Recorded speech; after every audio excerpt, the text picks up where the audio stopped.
Good morning, everybody. Sorry about that. We had a tiny little bit of technical difficulties, but we are ready to go. I'd like to take a moment to welcome everybody to the Cybersecurity Innovation Showcase. My name is Allison, and I will be your MC for today's exciting event. The Canada-Ukraine Security Innovation Challenge, commonly known as CUSIC, combines the innovation power of Canada and Ukraine to bilaterally source and explore solutions to major national security challenges.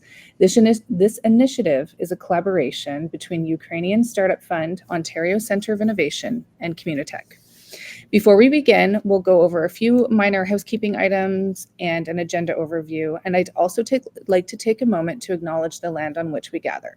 We begin today by acknowledging the traditional territories of the Indigenous peoples and their commitment to stewardship of the land.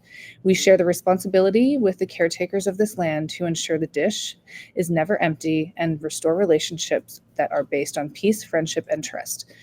We are committed to reconciliation, partnership, and enhanced understanding. We also wanted to take a moment to recognize and thank everyone involved in CUSIC, our valuable partners, as seen on the screen, and our adjudicators who took the time to score the CUSIC submissions and more. We appreciate all of your involvement and support in helping the CUSIC program succeed. First off, we'll hear some pre-recorded opening remarks from the Ambassador of Canada to the Ukraine and the Deputy Minister for Cybersecurity of the Ministry of Digital Transformation of Ukraine. Followed by that, we're fortunate to hear the pitches from our founders. Each presentation will be accompanied by a link in the chat and a QR code following the pitch where you can drop your email, and we'll connect with you after if you have any additional questions for the companies. We will also be asking our founders a few questions after each pitch, so stay tuned for the group Q&A session before we end our presentation. Lastly, following the presentations, our digital platform Remo, which is the one we're using right now, is formatted to be open for networking, where you can meet the impressive founders as well as their incredible individuals in the room, all here to share their passion for innovation in cybersecurity. First off, to kick it off, I'd love to welcome Claudia Kryviak, President and CEO of Ontario Centre of Innovation, to give us a quick overview of CUSIC and how we reached this part of our journey. Thank you, Allison. Thank you for that kind introduction. I'm really excited to be here today to just say a few words about how CUSIC came to be and what the objective is and what our aim is going forward. So CUSIC started as a discussion between CommuniTech and Ontario Centre of Innovation and the Ukrainian Startup Fund. And what came out of that discussion was a desire to connect the strong tech ecosystems in Ukraine and in Canada with the objective of sourcing security challenges to some of the issues that are facing both countries with respect to cybersecurity, economic security, climate security, and just generally to strengthen the collaboration between both. The idea behind CUSIC is to work very closely with stakeholders both in Ukraine and in Canada, both in the public and the private sector, to identify what the security challenges are, issue those challenges to the ecosystems in both countries, and then connect innovative startup companies in Canada and in Ukraine with potential receptors in both countries. So I do want to at this point just acknowledge some of the program partners and some of the challenge receptors. On the Ukrainian side, DTEC, which is Ukraine's largest commercial energy operator, ISSP, which is a prominent cybersecurity company in Ukraine, the Cyber Technologies Unit in Ukraine, the Kyiv School of Economics, and of course the program partners leading this initiative on the Ukrainian side, the Ukrainian Startup Fund, and also the Ministry of Digital Transformation of Ukraine. On the Canadian side, the Canadian Royal Air Force, in terms of program partners, Rogers Cybersecure, Catalyst at TMU University, among many others. We're very excited. We're looking forward to the pitches. And then following the pitches, there will be an opportunity not only today, but in the coming days to network, including events that will be taking place both in Ukraine and in Canada. So with that, Allison, I will hand it back to you so we can get going with our exciting agenda. Thank you. Beautiful. Thank you so much, Claudia. I would like now to invite you to watch a pre-recorded message from the Ambassador of Canada to the Ukraine.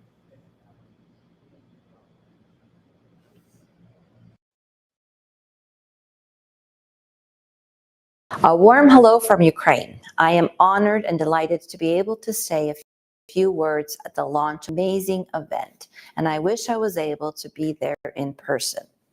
More than 30 Ukrainian and Canadian tech companies have participated in the call for solutions. I would like to congratulate all the participants who submitted their proposals.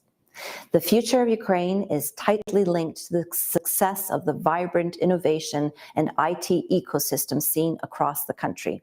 Ukraine is known for its creativity and high technology solutions addressing a wide range of national security challenges, from cybersecurity to secure communications. Tech companies in both Canada and Ukraine are showcasing innovations every day to make our lives better. These technological expertise are shaping our collective national, economic, and climate security. Aujourd'hui représente la dernière étape de ce processus. 5 compagnies canadiennes et 5 compagnies ukrainiennes présenteront leurs solutions. L'originalité, l'innovation et la valeur de ces solutions sera certainement au surprendre plus d'un. Ця подія була неможлива без наполегливої роботи та завзятості усіх партнерів. Тож я хочу подякувати Communitech, Українському фонду стартапів та Центру інновацій в Онтаріо. Дякую, що втілили цю чудову двосторонню конкурсну програму. Je vous souhaite une excellente journée remplie d'innovation. Wishing you all an excellent and exciting day full of innovation. That's wonderful. Thank you so much to the Ambassador. I will now turn it over to a pre-recorded message from the Deputy Minister for Cybersecurity of the Ministry of Digital Transformation of Ukraine. A warm hello from Ukraine.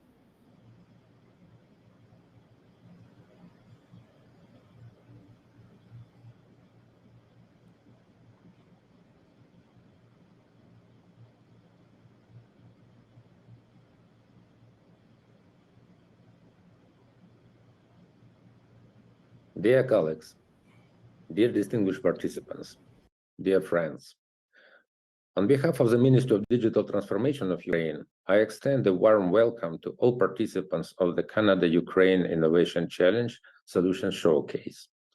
This event represents a pivotal moment in our shared efforts of fostering innovation and strengthening national security through technology. The challenges we face today are complex and ever-evolving, demanding innovative solutions and international collaboration. I'm incredibly proud of the 10 finalists who have emerged from the selection process. Their dedication, expertise, and unwavering commitment to safeguarding our digital landscape are truly inspiring. Today, we have 5 teams from each, Ukraine and Canada represented, who have provided the best solution to the challenges given. Thus, I hope that all stakeholders and challenge providers will be able to find the solutions that may be implemented exactly to their basis and will be able to speed up even more. Here, I would like to thank the organizers, the Ukrainian Startup Fund, Comitech, and Ontario Innovation Center for their invaluable contribution to the success of CUSIC and empower entrepreneurs on both sides of the Atlantic to make the global impact. The CUSIC Solution Showcase is more than just a representation of technology. It's a unique opportunity to foster connection, exchange knowledge, and explore the vast potential of collaboration. And I hope that it is just a beginning of a long and prosperous collaboration, not only with the organizers and stakeholders, but also for the countries that will be able to boost up and support each other by such programs. As together today, we can create a safer and more resilient future for both Canada and Ukraine. And I wish all a fruitful and inspiring experience at the CUSIC Solution Showcase, and let each solution meet the challenge. Thank you. Thank you to the Minister for that message. We definitely appreciate your time. We will now kick off the showcase where each company will have 3 minutes to pitch their solution. Companies, I would like to remind you of just a few things. When it is your turn to present, please turn on your mic and your camera, speak for your allocated 3 minutes. We will come on and let you know when the 3 minutes is up, and then we will open it up to questions from the panel for 2 minutes. We will then come back on and let you know that your time is up. Once you are done, please mute yourself and turn your camera off. To start today, we'd like to welcome Paleotronic Inc. Please turn your camera on and unmute yourself and begin your 3-minute pitch. All right, welcome everyone. Let me share the screen here.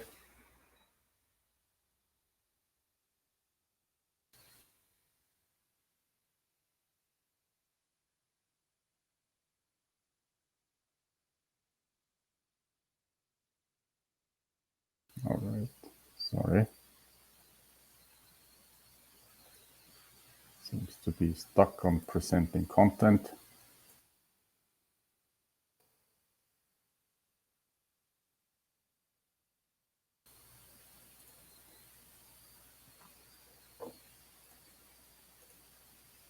All right. Can you see everything and does it work? Okay, excellent. Thank you. Welcome everyone. I'm Sebastian. I am the co-founder and CEO of Paleotronica. Paleotronica offers a single-step quality and cyber assurance solution for electronics and software. We allow our customers to maximize flexibility in their supply chain while still maintaining product security and product safety. Governments and companies around the world are currently suffering from the problem that they have concentrated mostly on their products, but not on cyber securing their supply chain.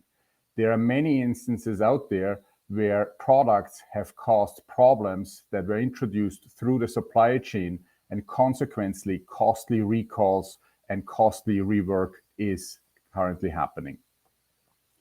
Paleotronica addresses this with our annual checkpoint, which is a quality assurance and cyber solution, which can, for example, stop malicious software and hardware attacks by assessing the integrity of electronics and software.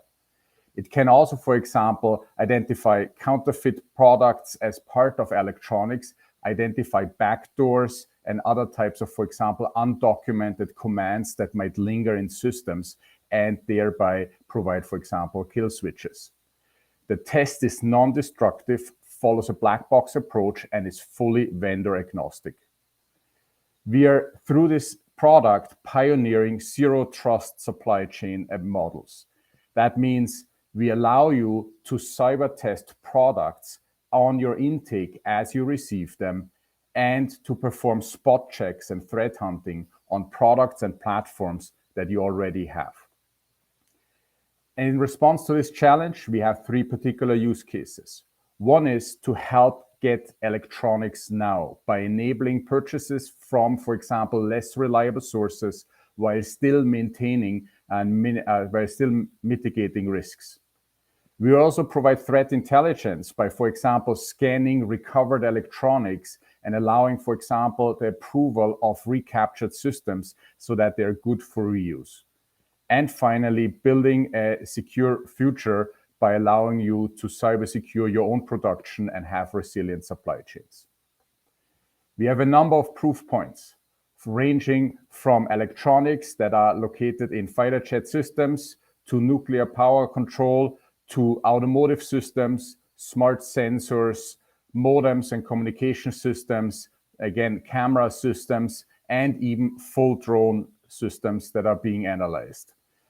The company has received awards for its innovation, worked with government, and also with defense partners. We offer a truly unique capability, can identify hidden commands, and have identified bad actors in the supply chain. The ask is we are looking for test partners and partners for field tests. Thank you very much.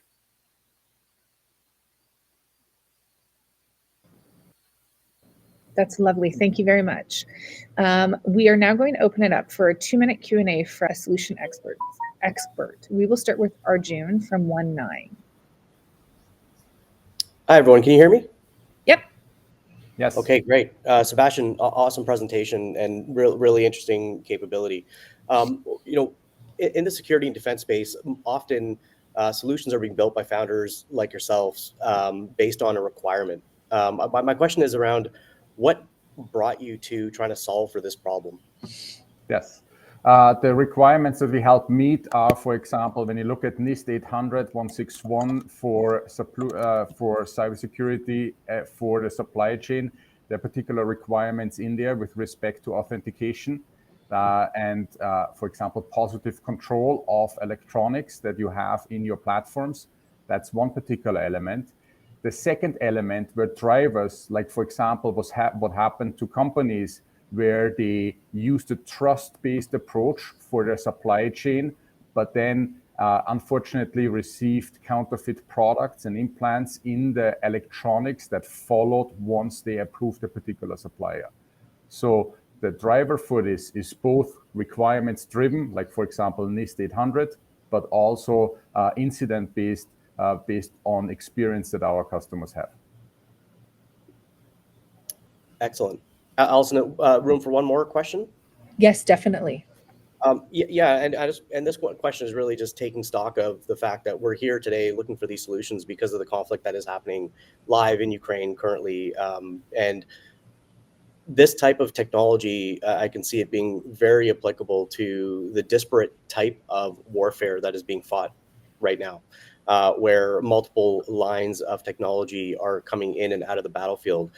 So in terms of your intelligence collection capability from, as you mentioned, to be able to threat hunt and spot check materials either being brought off the battlefield or being implemented into a line of effort, what would you say about your ability to gather and disseminate that kind of intelligence to avoid or to protect those supply chains before they get in?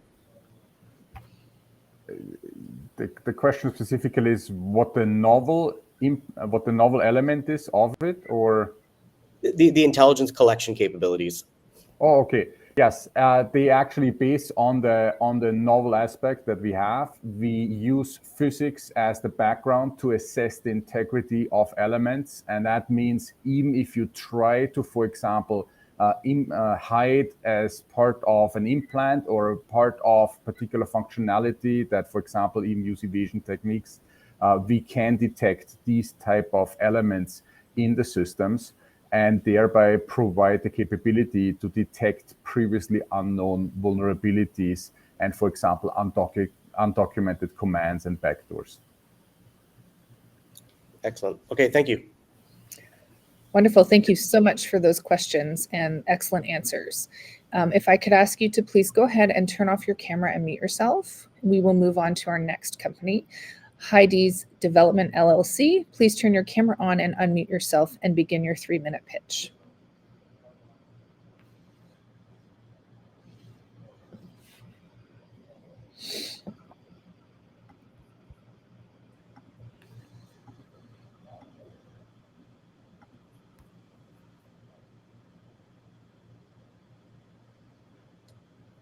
So nice to meet you all. I am Oleg Novomenko, and I'm CEO and co-founder Heidi's Group, and we developed unified passwordless authentication solution. Our solution is certified by FIDO standard as a modern authentication standard in the world, and we also have certification from Ukraine State Service of Special Communication and Information Protection Agency. So we have opportunity to work closely with Ukraine defense sector and test our environment in real war. So all we know, we still have a lot of problem with passwords. Around 80% of data breach related to account takeover and phishing attack, and usual password, it's not secure completely. Multi-factor authentication, it's very strong and difficult for end user, and also not secure for real war. right now. We built our solution as a unified authentication service which can work on any devices, any operation system, any browser, use different options of connectivity like USB, NFC, Bluetooth, and we use and require biometric authentication and can provide access to on-prem application or web services. Our solution built in authentication server, which have opportunity to work in the cloud or on-prem, integrated with any service provider, and can provide few options for authentication. We have our own hardware security key, which called CUSIC key, which combination of passwordless and password-based authentication and physical access in one solution. We have options to work with mobile application to log into any operation system and any services. And also we support a modern authentication standard, which calls passkey, which currently work on any Windows, Android, iOS, and macOS devices. So CUSIC key is certified by FIDO UTF and FIDO 2 as a modern authentication standard. We have integration with any provider based on USB, NFC, and Bluetooth protocol. And we also have a RFID module inside, which can provide access to the office without additional stuff. And also based on Bluetooth connection, we have opportunity to provide proximity login and proximity logout without user attentions. So all it means, CUSIC can cover a full day authentication scenarios, starting from office to the building or access to the building, login to a workstation, unattended logout, login to any web services on application on any virtual environment. So main use case right now, we test our solution as a FIDO security key in real war, CUSIC key and FIDO key working with Delta situation awareness system as a factor of ownership together with factor of knowledge and biometric sensor. We provide verify access to this awareness system. So right now we developed a biometric military key, which provide dust protection, water resistant together with biometric sensor inside. And we're looking for integration and partnership. Thank you so much. Wonderful. Thank you so much. We will now open it up for 2 minutes of Q&A from any solution experts that are on the call. Please feel free to unmute yourself and ask your question.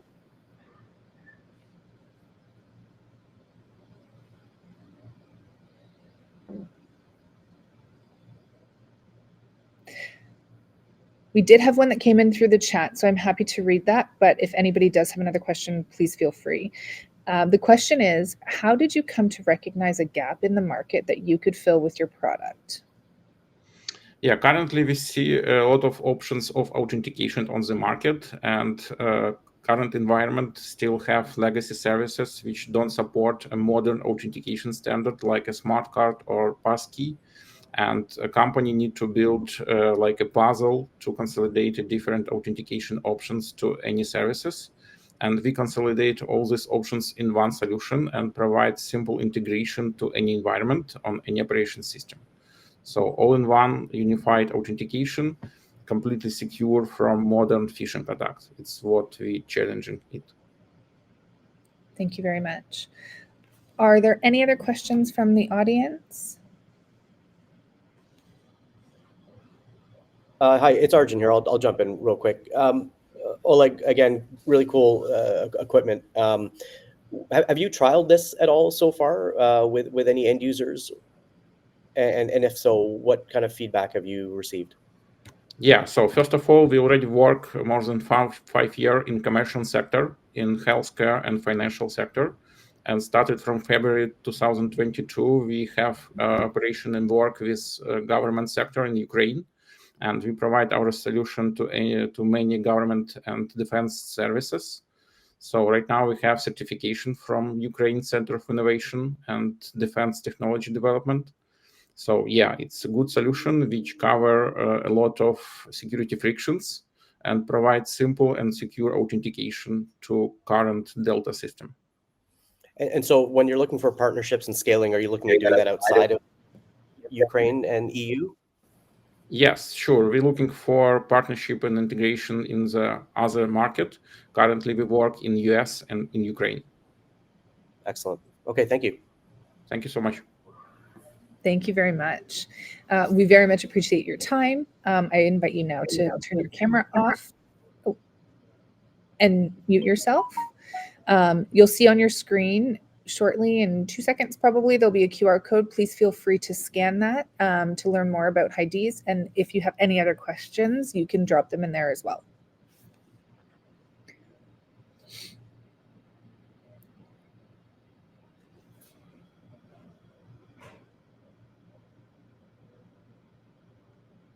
Thank you so much for that. Please go ahead and up next we have Metropolitan AI Inc. I invite you to turn on your camera and unmute yourself to begin your 3-minute pitch.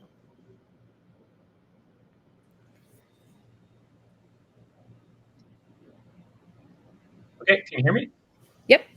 All right, thanks everybody. So, hey, I'm Daley Brown. I'm the co-founder and CEO of Metropolitan AI. We're a Canadian startup building dual-use technology for defense and civilian sectors, including critical infrastructure, smart cities, asset performance management, and other defense networks and applications. So we responded to 4 challenges as part of CUSIC: secure communications, data encryption systems, secure management and communication tools, and the automated security posture assessment tool. Our solution to this is a sensor network for building real-time streaming data networks that's designed for both defense and civilian applications. It provides end-to-end cybersecurity using 2 layers of encryption, first an outer overlay mesh network that can span untrusted networks, then an inner layer that encrypts data at the topic level. The design of our platform is guided by the company's 5 core values of privacy, security, equity, safety, and reliability. Our solution is applicable to applications across and within different sectors and verticals.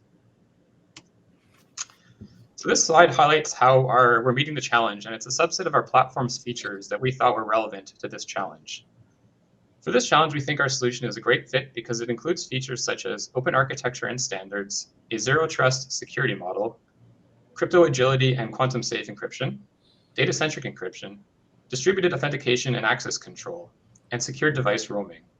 Our platform supports integrating a growing list of standards, sensors, data, and IoT devices. So we think there are at least 3 reasons why you want to work with us: our product, our team, and our practice. Our product ensures the confidentiality, integrity, and availability of data. It is secure by default and design and is cost effective. Our team has 25 years of experience in the aerospace and defense industry and knows how to deliver mission critical apps. With a strong understanding of the defense market and regulatory environment, including the potential need for certification of safety critical components and security assurance at all levels of product design and development.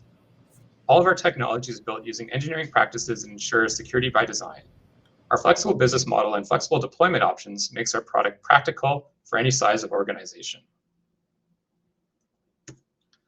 And finally, what we're looking for is financial support to grow our team of engineers. This could be investment, it could be grants, it could be other avenues that we can talk about. We're looking to access end users to better understand their mission and tasks so we can tailor our platform to meet it. We're looking to pilot projects to integrate our product with existing systems so we can enhance the security posture of it. And finally, access to end users for feedback on the utility and usability of our product. And thank you. And so we'll take any questions. Wonderful. Thank you so much. Arjun has another question from Arjun from 19 has another question. Yep. Hey, Arjun. Hey, how's it going? Yeah, really interesting concept here. Could you walk us through a use case, a scenario, if you will, that could be either in the civilian commercial space or the defense space? Yep, I'll do both actually. So we're partnering with another Canadian company that makes quantum communication software and hardware. And we're deploying an array of radars for air traffic monitoring. And we're doing that next year with the government. So it's a R&D contract. And so we're providing the software to network all the different radars to the mission system that's going to control them. And we're providing some hardware that's going to adapt the electrical and software interfaces of those radars. And so it allows them to communicate in a mesh network and with other applications built on top. And a civilian example is for smart cities. So for dynamic traffic signaling, you need an array of sensor networks to actually inform real-time data for decision making. And so we would integrate sensors at an intersection to provide the information to make those dynamic signaling decisions. And so it's a technology base for those types of applications, if that answers your question. Oh, it totally does. No, I get the data fabric, applications. Very cool. Thank you. Yep. Yeah, no problem.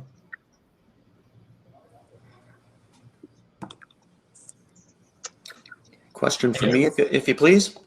Yeah, sure. What's the role or dependency on broadband communications infrastructure for an effective sensor network described by your solution? Yeah, so part of our design is we do a lot of edge processing. So most of the heavy duty signal processing is done at the edge, so it limits the bandwidth we require. That's by design because defense networks are disrupted quite often and have intermittent availability. So part of our design choice was to limit the amount of bandwidth we need to actually make the network function. So we do edge processing, and so that it's very minimal. Like the compressed data that we send and distribute to different parts of the network is limited. So like LTE networks would be fine, for example, to connect our devices. We're piloting it with 5G, but in reality, it doesn't need to be that high of a bandwidth. And the other thing is the mesh network. So there's no single point, for example. So we don't necessarily need to use like cellular networks, for example. We can use point-to-point mesh networking radios as well. So you can have a more robust sort of routing scheme that way as well. So that also helps increase potentially the overall bandwidth that we can use. And yeah, I don't know if that answers your question, but Yeah, it does. Very well. okay. Thank you. Yeah.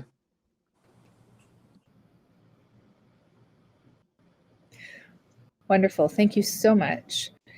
We're going to now to Visority. Please feel free to turn your camera on and unmute yourself.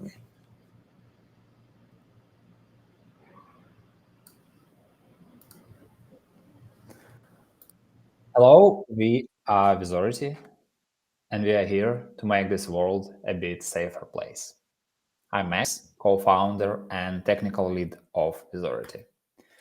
The challenges we responding to is information sharing from Canada and automatic security posture assessment from Ukraine. So let's set up the scene. Cyber threats are evolving. Breaches happen to companies all the time, regardless of size, and there is critical demand of affordable proactive solution for that. So what we do? Unfortunately, cyber criminals cannot be just stopped. We can only oversmart and overtake them. So we build a tool for daily checkups. And here is the tool. There are 17 tools combined in one product, mostly open source. No secrets about that. But those tools are experts' community favorites. On the market, any online company, from startup to key government partners, can be our client. Cybersecurity is the key for any business to protect data and trust. Targeting the cyber needs of Canadian and Ukrainian businesses, from local firms to those who tie to national security. Our current beta already brought us paying customers in USA, France, Belgium, Austria, and even Australia. So what's unique about this? Cybersecurity has to be demystified. So simple onboarding, daily checkups, and let's change the belief that it is expensive. It has to become affordable for every running business. All of this makes Visority suitable for potential cooperation with governmental entities. At the moment, we are making money by subscription model. However, for sure, we are flexible enough to adjust that to address golf tech needs. The team is just 3 of us. I know Nick for 30 years, and I know Alex for 10. So that's the foundation. And here is the ask. We want to make regular, affordable scanning a routine for businesses, starting with government supply chains. And yeah, we cannot do that alone. So we ask to engage the local to national governments to set into motion regular cybersecurity checks. The mission is to make it affordable, make it common, make this fragile world a bit safer place. Thank you.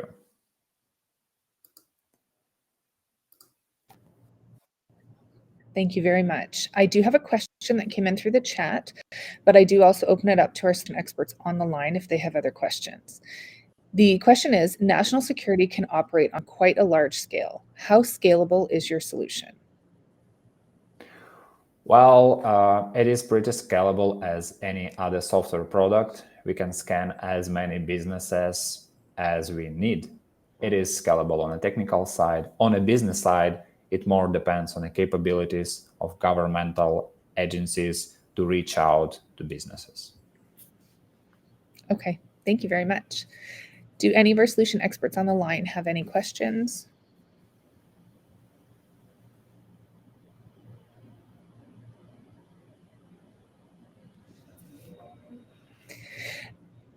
Oh, thank you, Paul.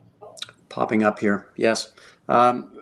We've identified a vulnerability. To what extent does your solution reach into mitigation or patching, actioning what was found? Yeah. Well, mitigation is an important part. And in order to mitigate certain vulnerabilities, you have to depend on the available information. You cannot find vulnerabilities which are unknown to the world. So focusing on up-to-date databases of vulnerabilities and keep our software, our tools up to date. We can use all the capabilities of this software, and that includes mitigation steps depending on the issue. So there are CVE published. If it includes mitigation steps, yeah, sure, we can provide it within the report from our software.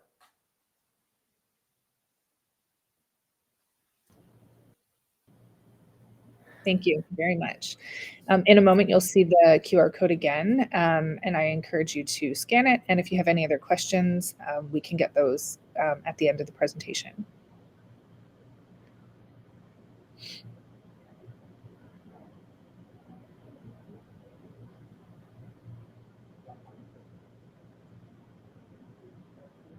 Okay, thank you very much.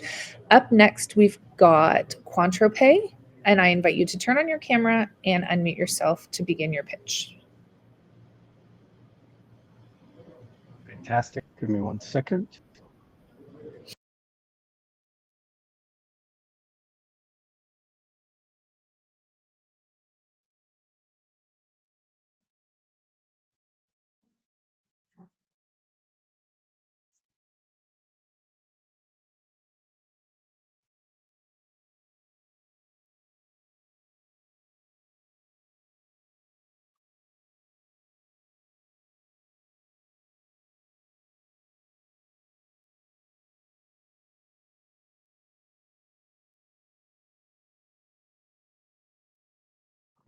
Good morning, and thank you for the opportunity to present today. I'll be talking about the challenges for secure communications and data encryption. My name is Jay Toth, and I lead the sales team for QuantroPay. The biggest threat to encryption and secure communications was always thought to be quantum computing. 12 months ago, this box represented the size of a quantum system required to break RSA encryption. And most experts agreed it would be decades before a system like this would exist. However, this is just another area where AI and machine learning have created a major disruption. Because if you combine AI and machine learning in a hybrid attack, you can reduce the size of a quantum system to just a tiny fraction of 1% of what we needed just 12 months ago. And this size of a quantum system isn't decades away. It will likely exist in the next 3 to 4 years. Our flagship product to address these attacks is called KeySpace. KeySpace is based on quantum math principles, so we like to say it uses quantum to fight quantum, but it runs on today's computing infrastructure: cloud, desktop, mobile devices. KeySpace has the 3 core capabilities required to harden encryption security. First, quantum random numbers to create strong cryptographic keys that we can stream at scale over any IP network worldwide. Second, quantum secure asymmetric encryption algorithms that are optimized for performance in military and defense systems. And third, quantum secure symmetric encryption that is up to 18 times faster than AES 256, uses 90% less power, and provides stronger security with longer key lengths. Let's take a quick look at a couple of specific defense scenarios. We're in trial evaluation with a firm in the Ukraine that is providing military radios to the Ukraine Defense Forces. They want to upgrade their radios with our symmetric encryption. So in addition to longer battery life, there have been reports that Russian electronic warfare systems are compromising AES 256 encrypted radio traffic, which we believe we could protect against. Second, working with a different partner, we are poised to bring a high-performance glass-to-glass video encryption solution to market. The combination of our encryption plus the video compression technology from our partner will set a new standard for secure, high-resolution, low-latency video streaming solutions for things like drones. And last, one of the world's leading security vendors is about to release a quantum secure firewall product that will include aspects of our KeySpace technology. This will enable site-to-site quantum secure VPN communications, and the solution is currently in trial with leading governments and defense agencies across the world. So while we're very excited about these solutions, we do need some help. We are working on our next round of investment funding, so if anyone is interested in those details, please contact me. And second, we need more interesting customers to sponsor use cases, including things like secure LEO satellite communication. Please reach out to me if you're interested in that scenario or have a different one in mind, and thank you. Thank you very much. I do have a question that came in through the chat, but again, open it up to our solution experts on the line. If they have any other questions, they're more than welcome to unmute themselves and ask. The question is, how would you ensure that your solution is used ethically and responsibly? Yeah, that's a great question. So obviously with encryption, there are protections that are involved so that, for one thing, we can only export our solution to approved countries. So there's a control in place around the export, control of secure encryption. And then secondly, it's partially incumbent on us to understand the scenario that our customer is going to implement. And because this is also a SaaS solution, we have controls in place that we could exercise if a customer was not using our solution ethically or responsibly. Okay, thank you. We'll give a moment for anyone on the line to ask any questions.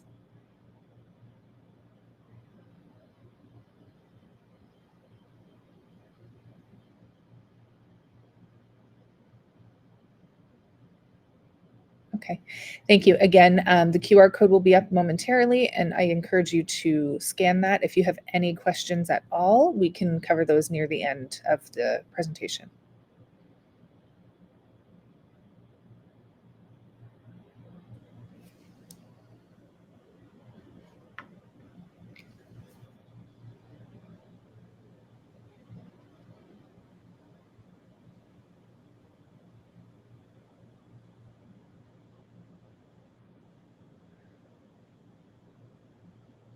Great. Thank you, Jay. I invite you to turn off your camera and mute yourself. Up next, we have Mantis Analytics. Please feel free to begin your 3-minute pitch when you're ready.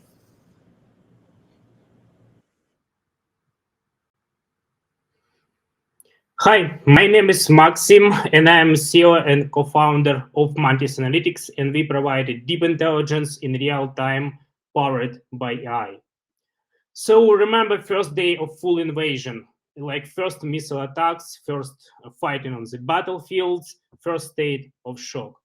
But in parallel, our informational field was flooded with disinformation, propaganda, dangerous narratives, and so on. First digital war in history has been started. But we need to react, and we have from 1 hour to 1 day just to react to enemies' campaigns because it causes harms or even take lives.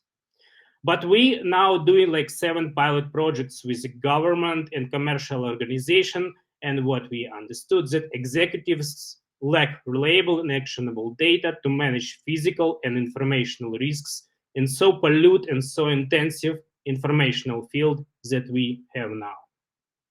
And we provide a solution, Mantis Analytics. It's AI platform and services for real-time monitoring of informational space to manage physical and informational risks.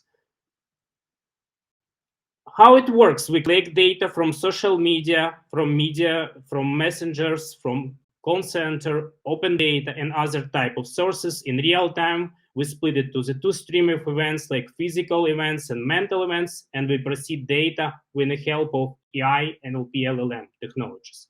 And we present results in the way of interactive dashboards and interactive maps.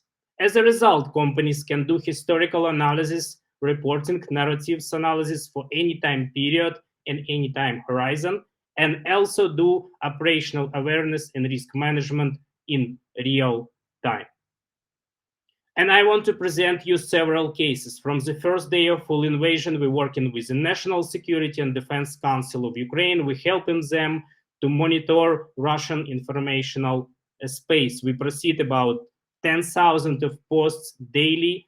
We save it like about 4 hours of like daily analytical works for them, and we will monitor data about like 70 informational campaigns, and we present this report in a structured way to take actionable and reliable decisions.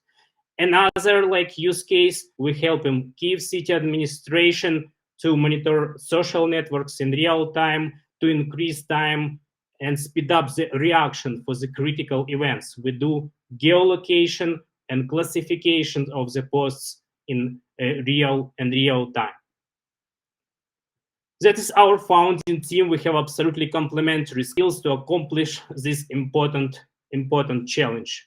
And we're happy to work together on researches, automated briefings, API services, and platforms to make our countries more resilient against physical and informational threats. Thank you very much for your attention. I'm happy to answer the question. Wonderful. Thank you very much. I do have a question that came into the chat, but again, I encourage our solution experts, if they have any questions, please feel free to hop on. The question was, what do you feel is next for Mantis? Where do you see your company in 5 years? So in 5 years, we want to revolutionize the risk management, not only for government organization, but also for commercial organization, because what we recognize is that risk management is so bureaucratic, is so manual work, but it's impossible to manage risk in so crazy times that we have now, and we need to react quickly, and we should use like power or artificial intelligence to fight with these informational threats and manage risks more effectively. Wonderful. Thank you very much. I will leave it open for any of our solution experts on the line. If they have any questions, please feel free to hop on.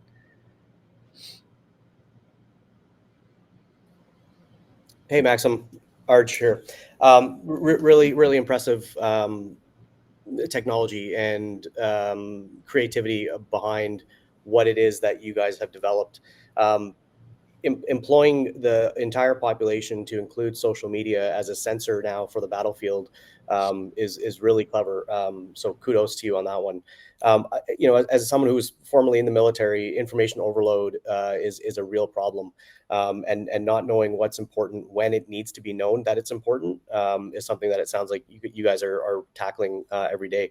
So I don't really have a question. As a couple of compliments. I think what you're working on is really interesting. Information structuring like this, leveraging disparate sensors that are across the battlefield is something that is definitely the future. And you know, please reach out if there's anything that we could do to help or collaborate on. Good, thanks. Very good, Max. I have a question about the dual use, the civilian side potential for your technology. How are you approaching the market, say, of a quasi-military fire police ambulance? I heard you mention a Kyiv use case that was speeding up response to incidents. Can you tell me about that market, please?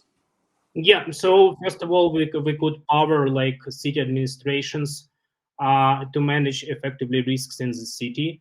Also, we can compare with the global corporation, because the global corporation, it's like the same the same needs as a country, because they need to manage risks globally in different kind of regions and impact quickly. We see also great opportunities in private security and other like crisis-oriented business in which you need to react for emergency situation and disasters in minutes, because you can save a life, you can save a budget, you can save employees, and so on.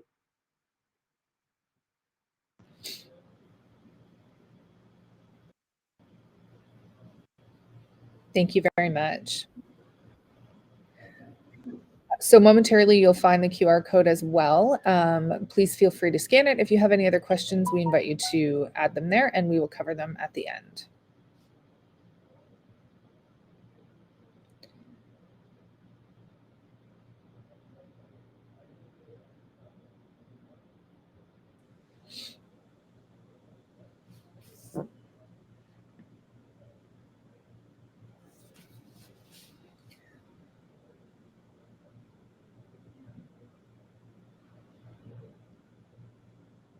Wonderful. Thank you again to Mantis Analytics. Apologies. We would like to now invite State Enterprise to turn on their camera and unmute themselves for their 3-minute pitch.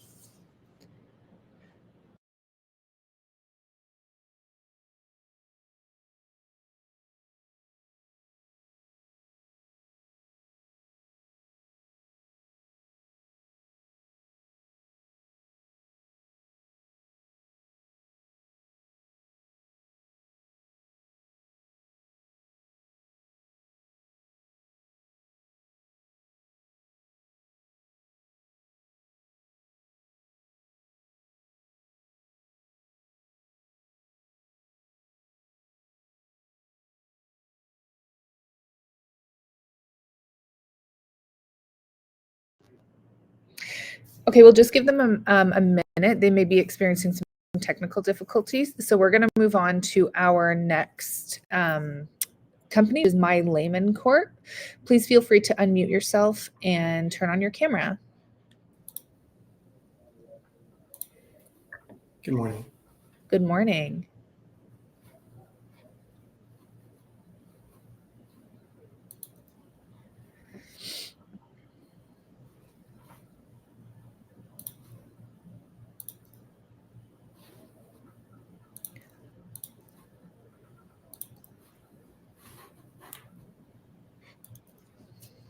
Okay. Good morning. My name's Ash. We're responding to Ukrainian challenge for secure management communication tools. My Layman is about creating trust networks for sharing important documents and data with security, convenience, and control. Information sharing is challenged, but even more so in a national security context. And it's a challenge for the issuers, holders, and third-party verifiers. Whether those holders are private sector citizens or enterprises, it's the same issues: administrative burdens, fulfillment costs, concerns with fraud, inconvenience, and of course, in areas of national disruption, that becomes even more concerning, and the verification of credentials is problematic. And of course, the current methods, which are primarily based on email and document storage services, are difficult to respond in these situations. Legacy systems simply can't respond quickly in national security context or when there is some sort of societal disruption, such as Ukraine is experiencing. My Layman uses blockchain to address these national security concerns. It leverages verifiable credentials, digital wallets, and private permission blockchains to deliver 100% assurance of document or data integrity and authenticity. And of course, because it's blockchain enabled, it allows for new features and capabilities like selective disclosure, derived predicates, and tokenomics. Our solution is currently under evaluation by the Department of Homeland Security in the US, Silicon Valley Innovation Program, as well as ISED here in Canada. There are many national security use cases in this kind of context. to identify, if you will, to do identity assurance, to effectively administer humanitarian aid, to ensure property records and rights are well documented, to confirm educational professional certificates, and a number of others that just simply give greater, if you will, transparency and accountability on the administration of, let's say, foreign investment or aid, and deliver disaster resilience. MyLendman's different than most solutions because it's the only blockchain-enabled solution that is document, institution, and industry agnostic. We go well beyond document or data storage, and we deliver that 100% assurance. We've got a very seasoned team with global management consulting in expertise in strategy, technology, operations, and marketing, as well as enterprise blockchain solution design and delivery. We've had consistent execution since incorporating in 21, filing our US and Canada patents, as well as achieving SOC 2 Type 2 certification and winning a few awards along the way. While we're always interested in investment, our priority is to showcase our solution through a trial or test in an operational pilot to demonstrate its utility, reliability, and security and resilience features. And we thank you for the opportunity. Wonderful. Thank you very much, Ash. We do have a question that came in through the chat, but again, I invite our solution experts to jump in if they have any questions. The question is, how resilient is your solution to disruptions, whether it be a technical failure or an intentional attack? Our platform is multi-protocol, multi-region enabled. And so in that sense, it could be set up to be, if you will, pretty resilient. You could have one node go out and the other nodes retain, if you will, operational capabilities. And in that case, it can be as resilient as the network operator, if you will, wants to make it. Okay, thank you. Hi, Paul. Question regarding where your solution resides and how we interact with it as we begin.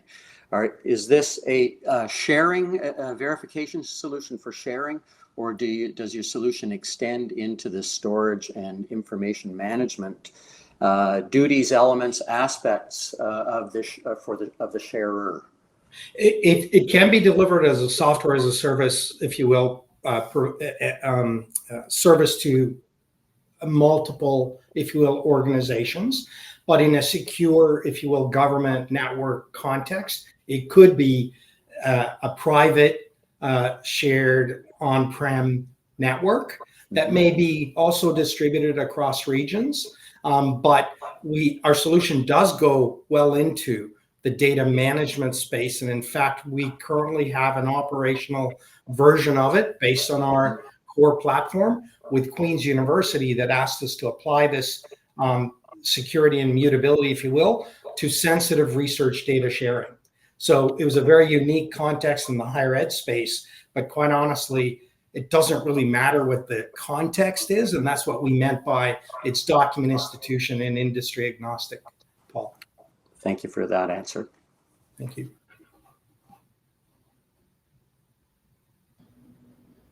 That's great.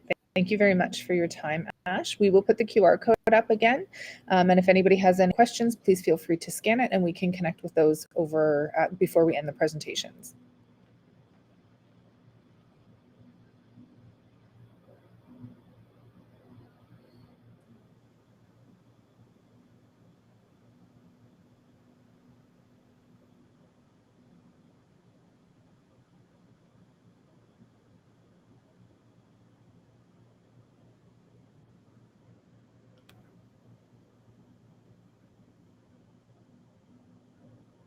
So we are going to move on now to the group at Let's Data. I invite you to turn on your camera and unmute yourself to begin your 3-minute pitch. Hello. Hello. Thank you for having us. Sani, I'm a co-founder of Let's Data, and I will start sharing my screen. I hope everything works perfectly. Let me know that you could see the screen. You can see it. Perfect. Thank you. So we are Let's Data. We are AI radar against disinformation. And I would start quickly by traveling back in time to this year, to June, when one of the most important events in the history of Moldova, specifically the European Political Community Summit, took place. It's a huge event. All of the EU leaders coming to Chisinau in June. And of course, we have multiple malign actors trying to discredit the summit, attack the Moldova and its pro-European, pro-democratic aspirations. So the team that was working within the summit needed this understanding and tools to mitigate those kind of discreditation attempts, influence operation, and disinformation attacking them. And that's where Let's Data stepped in. In result, we mitigated over 95% of all of the influence operations attacking the summit, which actually covered significant audience and showed fantastic results. And this is just one of the examples of the insights that we deliver to our clients. So our software managed to spot the influence operation that was actually starting in Ukraine, in Ukrainian Telegram channel, saying that Moldova is prepared to hand over its territories to Ukraine, and that's why Zelensky is coming to the summit. And our system spotted it at approximately 2 p.m. in Ukraine and was tracking it when it's gonna cross informational border of Moldova. And as soon as it crossed and there were clear signs of it being an influence operation, Let's Data sent the alert. So the team of the summit managed to quickly include the statement in Zelensky's speech at the summit, followed by the Sandu statement and multiple pitches to the media, which actually in less than 4 hours result in a complete disappearance of a disinformation story from the Moldovan information space. And that's basically how Let's Data operates. However, we operate for both government and companies, as for the companies, disinformation is becoming more and more of a problem, for instance, from a cyber angle, with them losing lots of money in average post-breach damage, within, according to Mandiant, influence operation being the key to this post-breach and telegraphic success by malign actors. So how Let's Data basically works? So we collect millions of media and social media publications in the real time. We assess the threat, we alert the relevant people based on the potential damage on velocity, and while our clients start acting, we track the impact of their efforts compared to the hostile in the real time. We cover over 50 countries worldwide at the point, and all of the key social media platforms and digital media outlets. So we have the proprietary technology, and I will not be diving deep into this, but I do encourage you to join me on the networking table afterwards to discuss it. But we have a very complex technology on the background, while the idea is that for the client, it is as simple as it could be. We have AI-generated alerts with an insight going directly to your email, Slack, phone, whatever you are using, having the automated response and coordination plan behind it, and an interactive updates on the efficiency of your actions in a format of an interactive report. So with that in mind, actually, Let's Data has been, we started around year and a half ago. So we have clients in Europe and North America, primarily US, and we are trusted by multiple state agencies in Ukraine and Europe. And our clients like us primarily for our ability to combine modern technology with the understanding of influence operations and how they can actually be protected. So what's next for Let's Data, and what Let's Data is primarily interested in at this point is clients from the governmental agencies responsible for strategic communications, as well as large companies and enterprises that deal with high risks, including disinformation, as well as research partners and grant. And we are also raising an investment round in the Q1 2024. So with that in mind, thank you so much for having us today, and please welcome us on the questions right now, the network later. Wonderful. Thank you so much. I do have a question that came in through the chat, but again, I invite our solution experts to pop in at any time and ask some questions. The question that did come in was, how do you handle and protect sensitive data, especially when considering heightened concerns around privacy in the national security domain? So obviously this is a big one for security firms. That's indeed. So first of all, it's important to say that we work with publicly available data, which means that we collect and store the data and process it accordingly to the existing regulations as the GDPR, CAA, and other existing regulations based on the different geographies. Second is different standards in the industry on the way how we handle the information and some of the specific industry related like sticks and others that we apply to make sure that the data we use on each level, even before it gets into our processing pipeline, is secure, protected, verified, and also very important, the privacy of users secured as well, because we often work in the communities that we need to analyze, but we have to be very, very careful about not revealing their identities and so on and so forth. Wonderful, thank you. Opening it up to our audience and our solution experts, if they have any questions, please feel free to unmute yourself and pop on the screen.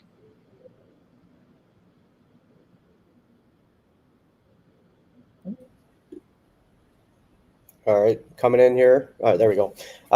Christina, great innovation. I'd love to ask a question about the team. How did you and the team land on wanting to solve this problem and then, putting out such a unique offering in such a short period of time?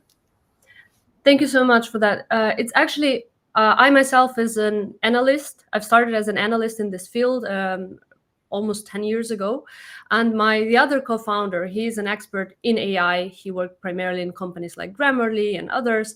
So we've been in this space for quite some time. And before starting Let's Data, we were actually in this field doing stuff even for fun. We had a lot of state agencies, because I was working in the field, just coming to us and saying like, oh, we have this problem. Can you solve it? Can you help us? And we were trying just to do it, to see what we could do with the technology, how we could play with it. And then we've seen the repetitive request coming again and again, the same request from multiple actors. And then with the start of full-scale war, it was clear understanding that there is a very, very strong and pressing need for that. That's why we've started, and that's why we've managed to come so far, because we've got the request from Ukrainian Ministry of Foreign Affairs straight away to monitor the media discourse around Ukraine in 40 countries. And they were calling to different people, and most of them said like, no, we're not going to do it. It's a lot of effort. It's impossible to do in such a quick time. And we were stupid enough to say yes. Because we really wanted to make it real. And that's how we started. And that's why we had such a very, very rapid development. And we hope to keep up the pace. Well, it's a very timely solution. So, thanks for what you're doing. And I'd love to support any way we can. Thank you very much. Wonderful, thank you. Great presentation. Again, to our audience, the QR code will be on the screen momentarily. If you do have any questions for Let's Data, please feel free to scan it. We can also connect you directly to them, but we do have some time at the end to go over a more broader Q&A session.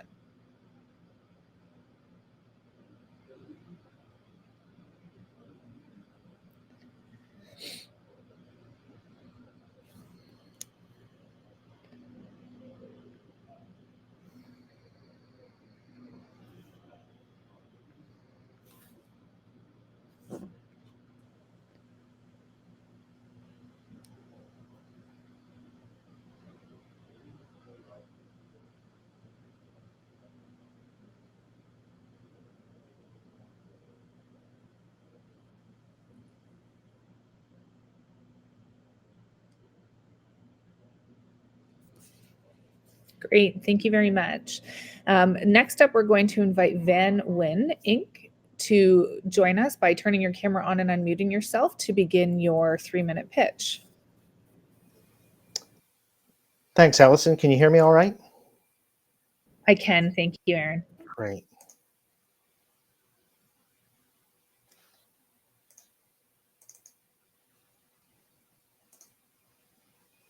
And please let me know when you can see the slides. We can see them. Excellent. Good morning or good afternoon, everyone. My name is Aaron Van Weinsberg. I'm an engineer. My company is Van Win. We are addressing the challenge of secure communication. Namely, we intend to provide secure, undetectable, and fast communication, including quantum secure data transfer. Why now? Well, quantum and AI are on the verge of breaking encryption. They're going to get to that point where they're that sophisticated. We already live in an era where data interception is an assumed risk when it travels wirelessly, but when encryption fails, no wireless data will be safe. So many defense agencies around the world are already asking for this type of solution. We happen to have earned several contracts in that exact field. The core problem is that radio signals spread out too wide. They're detectable by the enemy and hence attackable. An alternative would be lasers, which are point-to-point, protecting your signal from the enemy even receiving it, so that concealment rather than encryption is the approach. But lasers dissipate in bad weather, so they're a vulnerability at a technical level. So what is the solution to keeping your data safe? Van Win has developed the narrow wave, which brings together the benefits of the laser and the radio without the detriments. So your signal is narrow and point-to-point, just like a laser, but it's so safe and efficient in weather, in bad weather, like a radio. So ultimately, your signal is undetectable by the enemy or the competition of our patent-pending narrow wave. The value that this brings is that your wireless data stays hidden. In the battlefield, this will save lives, this will protect secrets, and this will offer peace of mind. And we've had 3 funded defense contracts in this exact area to develop this type of technology. Some use cases, as you can see here, if I'm the sender, I can send a signal discreetly to the receiver who could be, for example, behind enemy lines, and the enemy would not even be aware that a signal was sent, concealing position, movement, and intentions. If that line of sight is compromised, we can simply send up to a relay asset, such as a drone, a satellite, what have you, and relay the signal back down to the intended recipient, again, completely obfuscating the fact that a signal was sent, again, to save lives, to protect secrets, and to offer peace of mind. So we've had over $2 million in contracts and grants. We're starting our next national defense contract in January. We have over $1 million in government fund matching ready to spend. We have letters of interest from potential customers, including the US Air Force and Boeing. We have NDAs with potential partners, including Boeing and Lockheed. The next step for us is to scale and integrate the components to achieve a full prototype. What we're seeking is additional customers so that we can get to market faster. We want customers not only for pilot tests to assure product market fit, but we're seeking additional funding of $4 million to accelerate commercialization. And of course, we welcome guidance in defense procurement. My name is Aaron Van Weinsberg. My company is Van Win, and we are developing undetectable wireless communication. Thank you for your time. Excellent. Thank you very much, Aaron. I do have a question that came in through the chat, but again, I open it up to our solution experts if they have any. What the question is the audience would like to know what sets you apart from the competition and what makes your solution unique or your product unique from others? Excellent question. Thank you, Allison. So we provide the benefits that you would get from both technologies, from both laser communications as well as radio communications, without the detriments. So just to reiterate, lasers will dissipate. They will give you that narrow beam that goes directly to target, but they'll dissipate in bad weather. So you're going to lose that signal. It's going to scatter in the atmosphere and you're going to risk detection. But traditionally, radio spreads out wide, so you have the misfortune of the enemy can harness your signal by pulling it out of the air. So the ultimate solution is bringing the two together with our patent-pending technology, which will give you a narrow beam in the radio spectrum for the first time. Normally, the beams spread out a little bit. We're going to give you an incredibly narrow beam. We're also going to have exceptionally low side lobes. So the spillage that does occur off to the sides won't be detectable by the enemy. And that's a first in radio communications.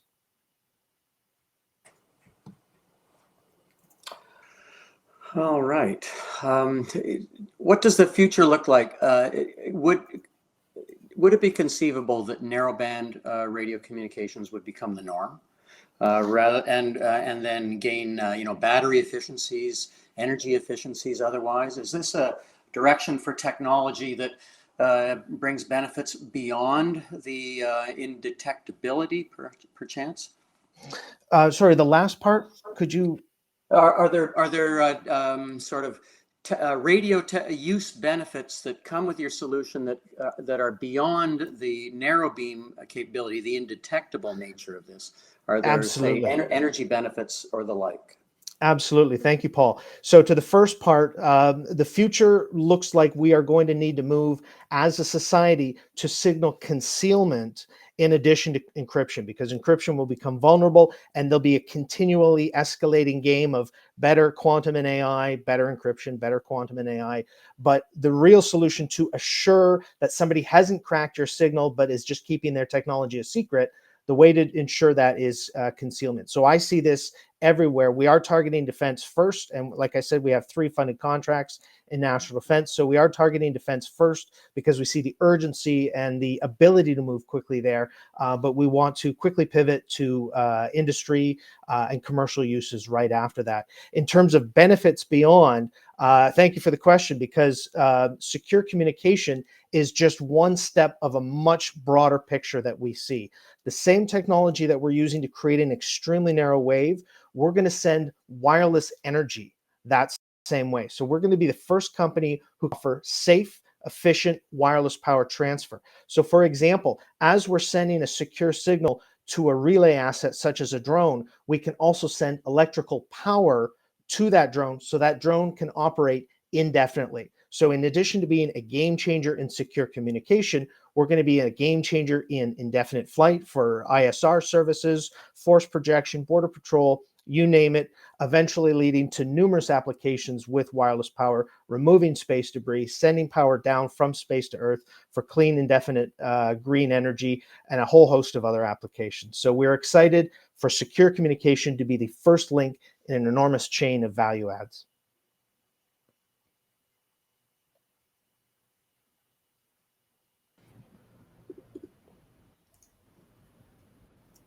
Aaron, how's it going? Really Hi, compelling. Arjun. Thanks. Love the big picture. And I'll say the only thing you probably won't get out of any of the folks on this call is guidance on defense procurement. I don't think we've solved that one at all. So good luck to you on that one. Another thing I want to say is a compliment. In my line of work, I travel and I get a lot of questions about what are Canadians doing in defense innovation, and I love pointing to stories like yours for what it is you all are working on. So again, kudos. In terms of the technology, what's the TRL level? 2-part question: the TRL level, and what does the hardware and power needs of your nodes look like, and how do you see them integrating into existing systems on the battlefield, or as Paul said, in commercial technologies? Excellent question. So the individual components of our system are all pre-proven. They're all out there in the literature. Our innovation is bringing them together. So the individual components are TRL 6. I'd say that our solution is at about TRL 3. We're still building, but we can scale quickly because once we integrate those components, it's just a matter of field testing with customers. In terms of specific hardware and power needs on the battlefront, I can say that our device is going to be comparatively small, somewhere between 30 and 70 centimeters across in both directions.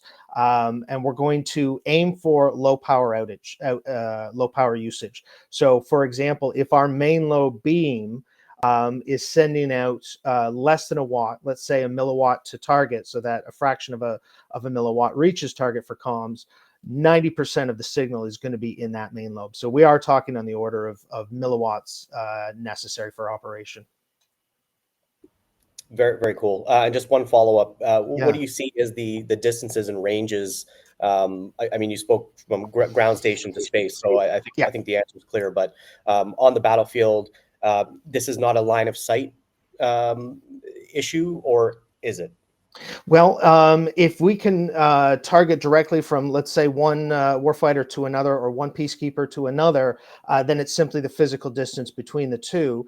if line of sight is compromised, or if we just want to be extra safe, we might send up to a drone at 400 feet, 122 meters, and then back down. So we'd have to do a little of calculus to trigonometry to calculate that distance. In terms of increasing the distance, it's simply a measure of increasing the power. So we would just scale up the power accordingly. So we would plan ahead with customer of what they intended to use, and we would have options A, B, and C. So if it was a small local use, option A would be milliwatts. If it was medium use to drones, we'd have a unit that could send out at least a watt. And if they did want to go to space and back down, we'd have unit C, which could send out tens of watts. So that, again, the signal reaching the customer is strong enough that they can detect it, but any side lobes veering off in other directions will be so low that the enemy won't be able to distinguish it from background noise. Very cool. Well, I look forward to catching up later.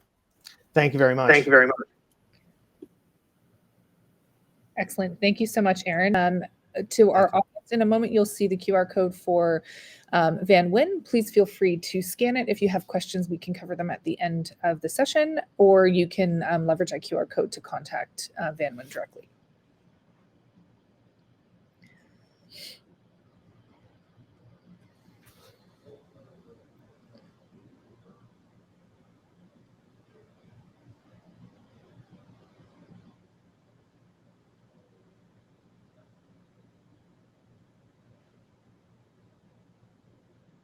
Excellent. Thank you very much, everybody.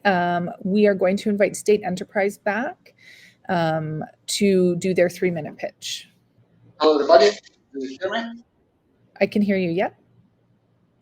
Yes, just a minute. Share my screen. Okay, so my name is Vlad, and I present you mobile virtual network operator with software Rozmova. This is a state enterprise CUSIC. What problem? For now in Ukraine, we have a lot of organization in critical infrastructure, in security and defense sector, in critical or public authorities, and all of them should communicate and interchange with information with different restrictions levels. But for now, and even communication channel, this is a public messenger. So we propose our solution, mobile virtual network operator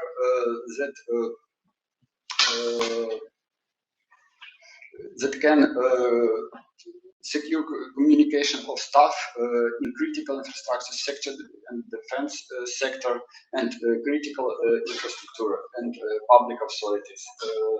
This is solution for state mobile virtual network operator based on software Rozmova, and now we have MVP for testing. For about legislation, at the left side of screen, you can see QR code with link of the Cabinet of Ministers and at the right decree Verkhovna Rada of Ukraine. On this document, to develop on request this document, we develop our MVNO with software Rozmova. For about the software Rozmova, it implements a huge of standards like advanced encryption standard and national cryptographic standard DES2 7624 and DES2 8845, and also it meets the requirement of ISO 15408 and are the icing on a cake.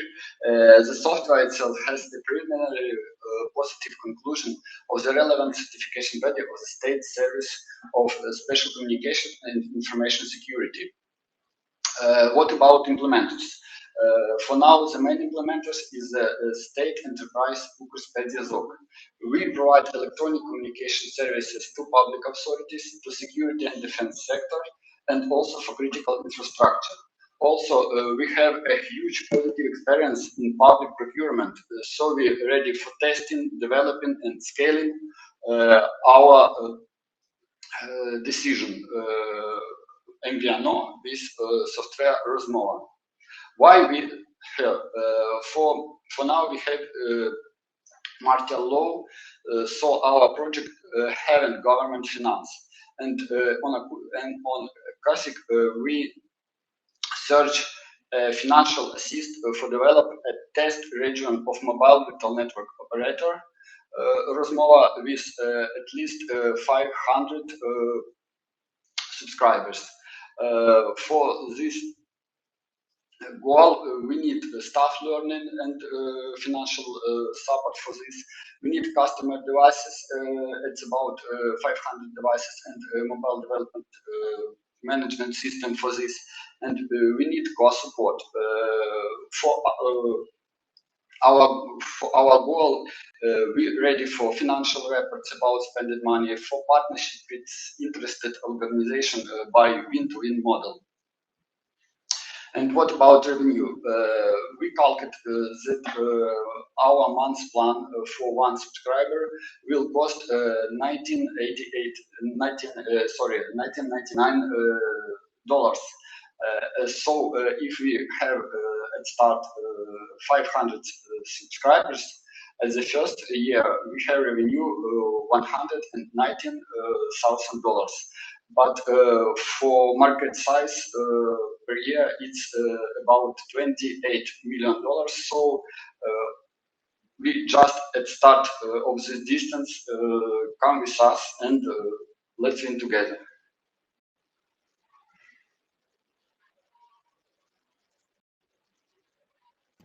Excellent. Thank you very much for your time, Vlad. We did have one question that came in from the audience while you were speaking, and it's with regards to how user-friendly your solution is. Our solution is quite user-friendly because for now it's testing on about 50 people already installed this software and use it, and all of they wish we fix it. Okay, thank you very much. We are at our kind of break time. So wanted to send to all of our audience members, you'll see the QR code for State Enterprise up there. If you do have questions, we can cover them in our Q&A session afterwards, or you can leverage that QR code to connect directly with the folks at State Enterprise. I have to say, what an amazing set of presentations we've seen today. If you are one of the companies that pitched, thank you so very much for your pitches. We're excited to see them. Again, here are the QR codes that were shown throughout.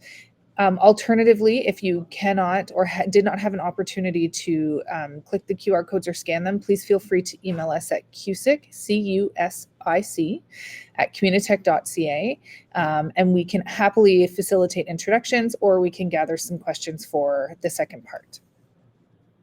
At this time, I invite everybody to turn off your cameras and mute yourselves if you haven't already.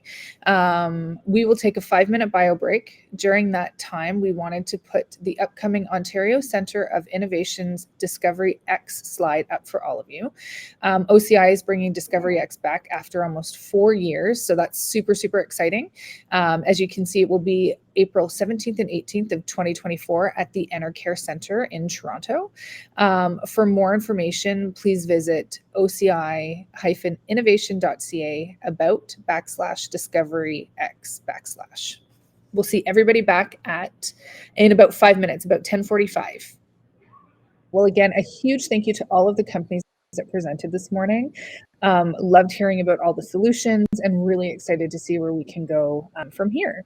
Right now, we're going to open things up to a general Q&A session across the virtual platform, led by Adam with Communitech. So if you have any questions and you haven't had the opportunity to submit them via QR code, please feel free to drop them in the chat, or just unmute yourself and ask the question. Adam will be here to facilitate. And I ask anybody who presented, could you please return to the virtual stage and turn your cameras on? Thank you. So just some questions picked up from the chat earlier. Mikhailo wants to know from Heidi's group, what is the minimum budget for an end user? So for end user, we have a piece of hardware which costs $50 per key, and annual license started from $45 per year. If the audience has any more questions that they'd love to ask, I'm here to answer them for you guys. Also, if Paul or Arjun want to join back and ask some general questions, I can give each founder like 1 to 2 minutes to answer. Otherwise, I'll just give it a minute. I'll just lay that out there to see if there are any questions from the Canadian founders. Knowing there are some challenges in Canada to getting in front of end users, deploying technology quickly, or being funded to get some of these technologies in front of our own defense ecosystem and allies. I'm just wondering if there's a conversation that we can have about lessons learned. Okay. And I can maybe answer my perspective on it. I got 2 things to say maybe. One, for sure, deploying your technology to a real environment, especially against an adversary in a hostile environment, and having it tested is super important. And there's quite a bit we can potentially learn on the Canadian side from Ukraine's experience with that, because having worked in the defense industry for 15 years myself, and deployed mission critical apps, there was a long lead time between the technology being ready and getting feedback. And so a lot can change in that time. So of course, there's a lot we can learn from that.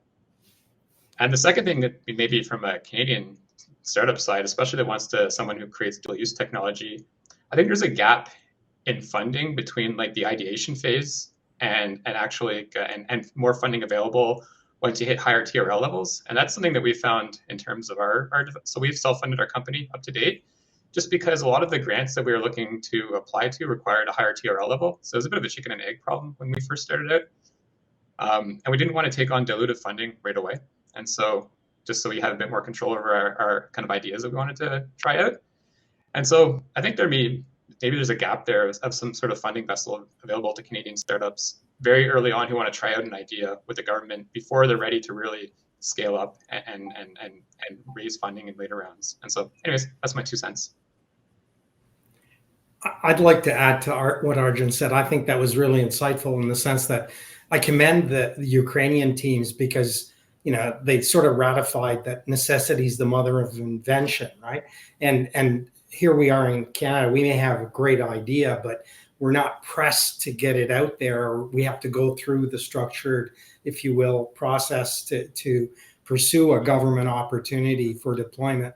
Anecdotally, our UX designer was from Ukraine, was impacted by Kharkiv, and we supported her in getting her visa to Canada.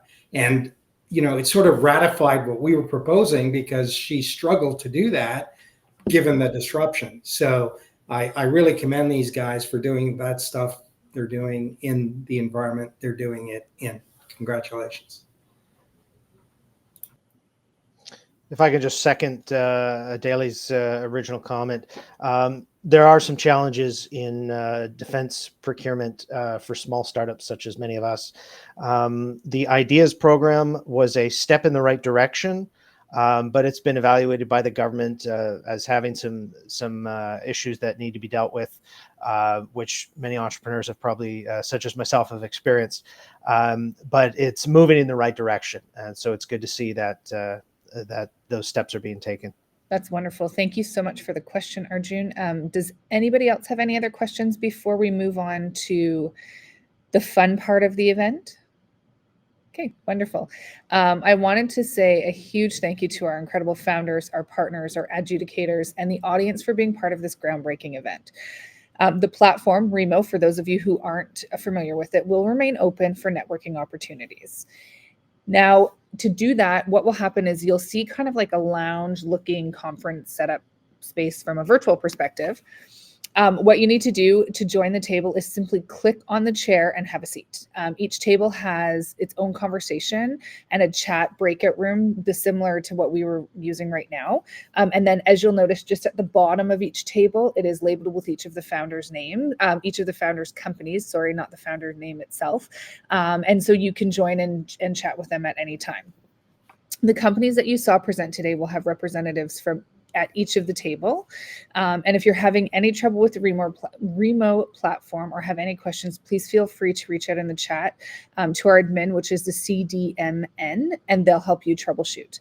Again, huge thank you to all of our presenters, our founders, our partners, and of course, the amazing audience that joined and shared it this morning. That's it for me, but I encourage you all to join for the networking, and I hope to see you back again. Thank you so much. Appreciate it.